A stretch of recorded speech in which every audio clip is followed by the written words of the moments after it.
Halo, apa kabar semuanya? Semoga dalam keadaan sehat. Hari ini kita akan melanjutkan mengenai sistem informasi eksekutif.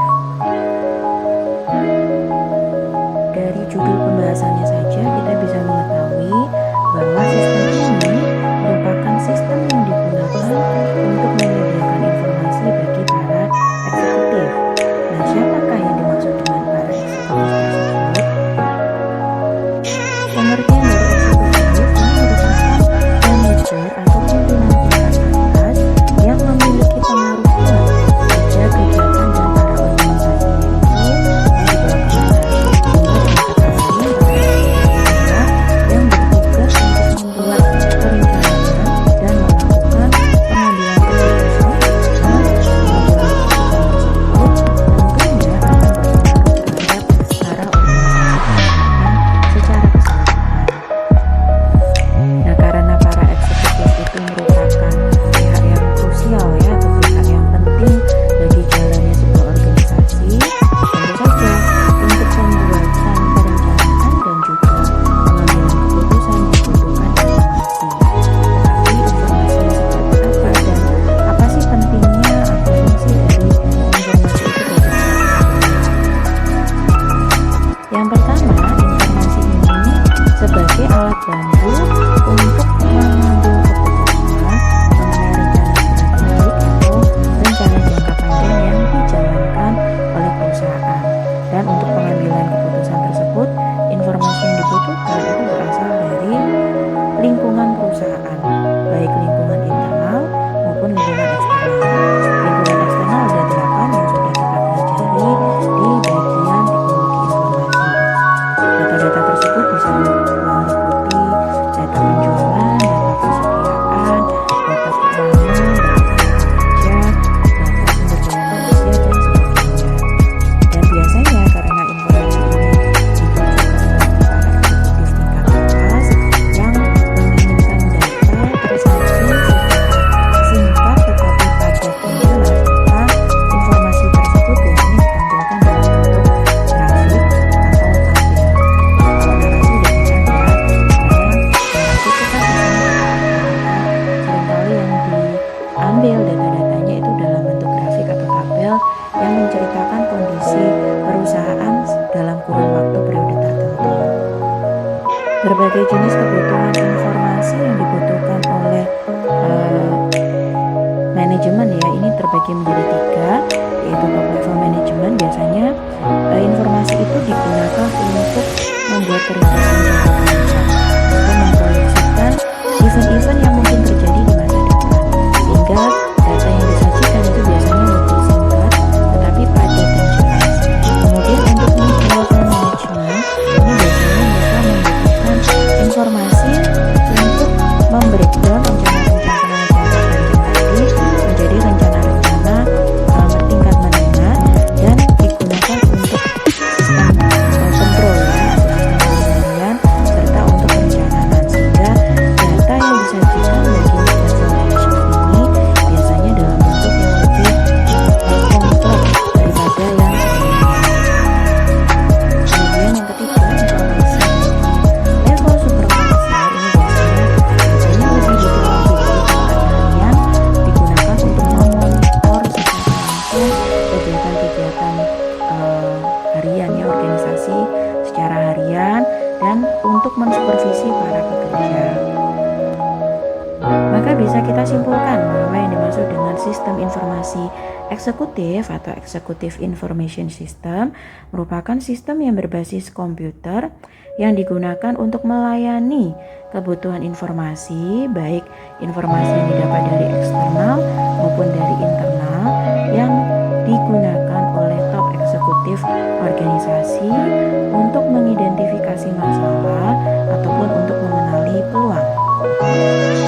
Nah, karena informasi yang dibutuhkan itu penting ya, maka kita harus mengetahui kriteria atau informasi yang memiliki kualitas baik itu seperti apa sih. Jadi secara garis besar informasi dikatakan berkualitas ini kalau memenuhi 3 aspek atau 3 kriteria ini. Yang pertama adalah informasi itu akurat. Artinya akurat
secara personal atau individu.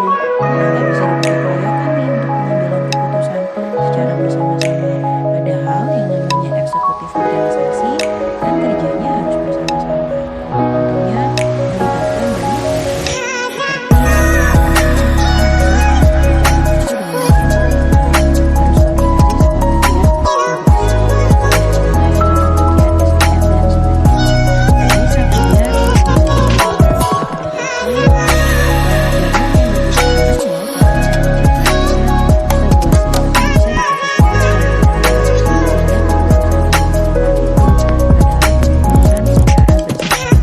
dikomunikasikan dengan baik, sehingga keputusan yang diambil itu adalah keputusan secara bersama. Maka dari itu, ini penerapan IAS yang bisa digunakan secara bersama-sama yang disebut sebagai Executive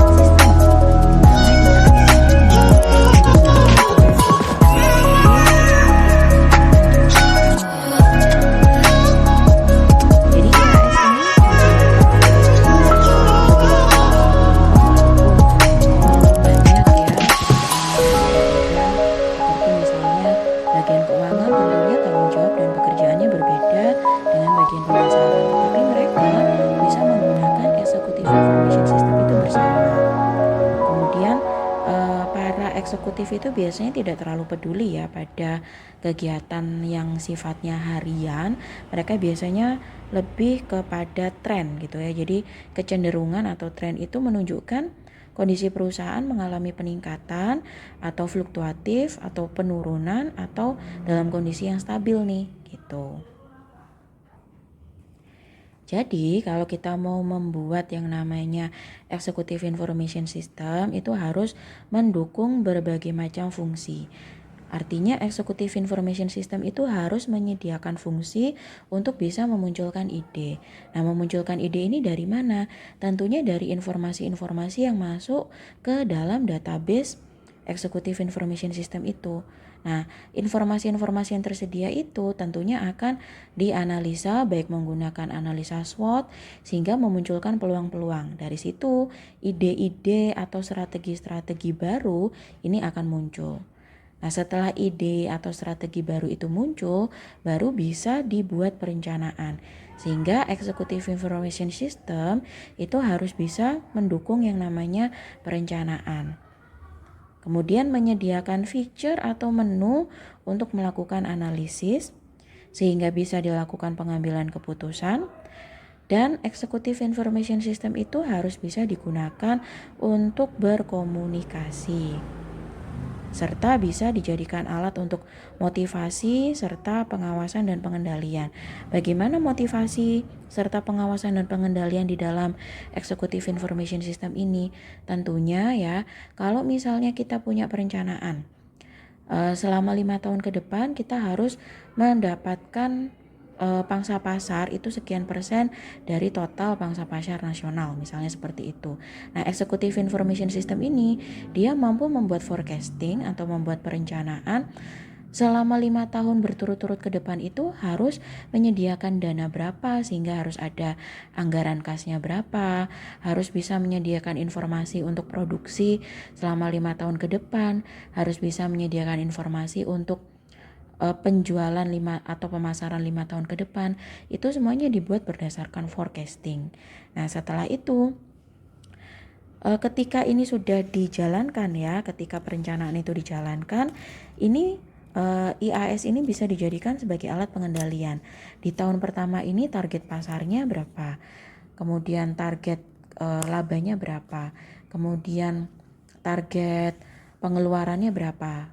Jadi cost and benefitnya berapa, itu semua dihitung atau dianalisis dengan Executive Information System ini. Sehingga ketemu nih, titik kita ini melebihi anggaran atau sesuai anggaran atau kurang dari anggaran. Jadi bisa dijadikan sebagai alat untuk controlling atau pengendalian. Kemudian kalau misalnya ya, katakanlah tahun pertama target labanya itu adalah 500 juta rupiah. Nah, kita di bulan November ini belum nyampe ke titik 500 juta rupiah. Nah, berapa rupiah nih kekurangannya? Berapa unit nih yang belum terjual? Apa yang menyebabkan kok kita belum mencapai ke titik itu? Padahal udah mendekati akhir tahun nih.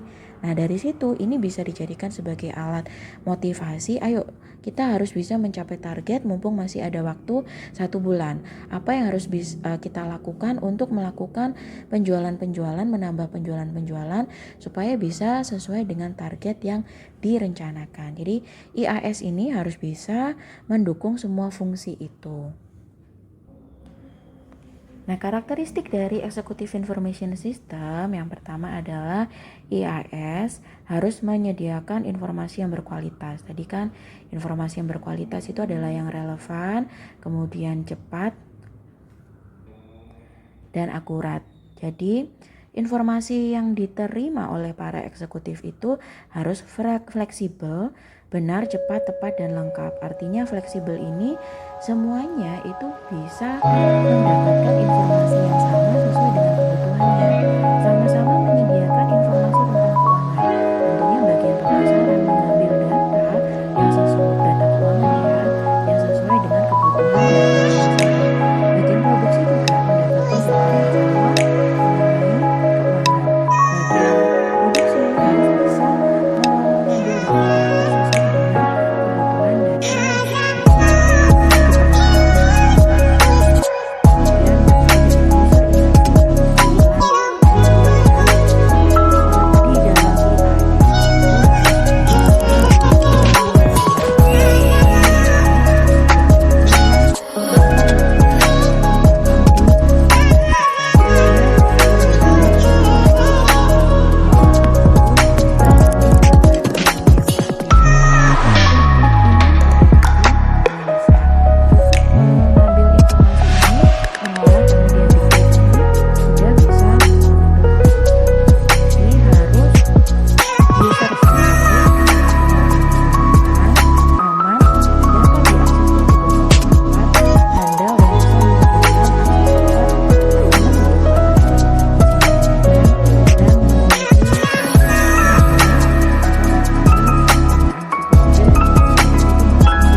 katakanlah ini adalah Executive Information System untuk Kemenpora.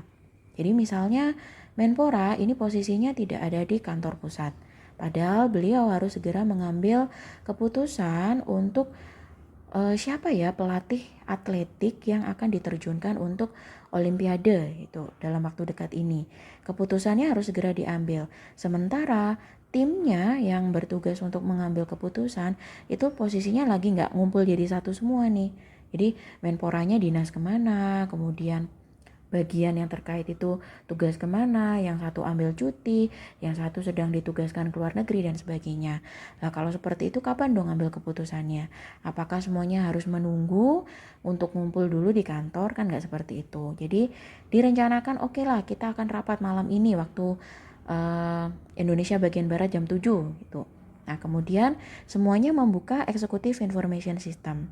Fokusnya itu pada data pelatih cabang olahraga atletik. Nah, kemudian diolah datanya, misalnya Menpora memutuskan ambil 6 pelatih terbaik gitu ya sesuai dengan ranking. Itu. Nah, bagaimana caranya Executive Information System ini meranking? Di sini ada DSS yang bekerja. Jadi, dimasukkan kriteria. Pelatih terbaik itu kriterianya kayak gimana sih? Oh, yang berpengalaman sekian tahun. Oh, yang dia bisa membuat atletnya itu memenangkan event internasional sekian kali dalam sekian tahun gitu ya. Dimasukkan kriteria-kriterianya sehingga muncul rankingnya seperti ini. Seperti yang ada di layar kalian. Nah, dari ranking tersebut satu persatu datanya diklik nih. Kayak misalnya Asari gitu ya. Datanya Asari ini diklik, maka di dalamnya akan muncul data diri Asari secara lengkap atau detail. Kemudian Mardi juga begitu. Nah, semua orang itu membaca data yang sama. Jadi, informasi yang didapat satu orang dengan yang lain itu akan sama. Nah, kalau sudah sama informasinya, maka pengambilan keputusan itu bisa lebih cepat. Itu akhirnya diputuskan, oke, ini udah muncul nih ranking 1 sampai 6. Tentunya kita ambil yang terbaik. Jadi Asari ini karena ranking 1 atau urutan 1, kita jadikan dia sebagai pelatih utama. Kemudian Mardi kita jadikan sebagai co-coach gitu ya, atau co-pelatih. Kemudian Nur Hasim juga begitu, kita jadikan co-coach juga. Itu sehingga tim yang diterjunkan untuk melatih cabang olahraga atletik bisa segera direncanakan dan diputuskan. Laporannya tinggal disetor nih kepada pimpinan. Jadi ini contoh dari penerapan Executive Information System. Materi kita selesai sampai di sini. Apabila ada pertanyaan silakan ditanyakan di forum di Google Classroom ya. Nanti akan kita diskusikan bersama jawabannya. Terima kasih semua. Semoga materi ini bermanfaat bagi Anda. Saya akhiri sampai di sini. Tuhan memberkati.